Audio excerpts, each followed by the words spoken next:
That's bad for. I feel bad for Starcom, man. Not them. That looks like a big hit too. That is going on with Landon Cassill.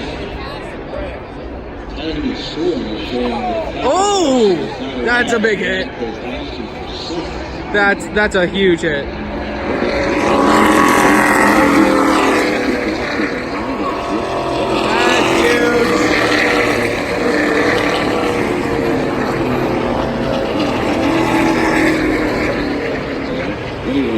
Their fourth DNF in 9 sets.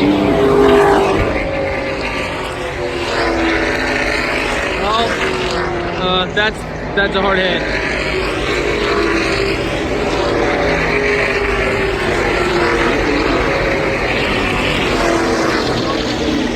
NBC crew or NASCAR crew.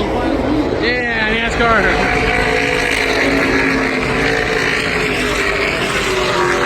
My God, I feel bad for that team.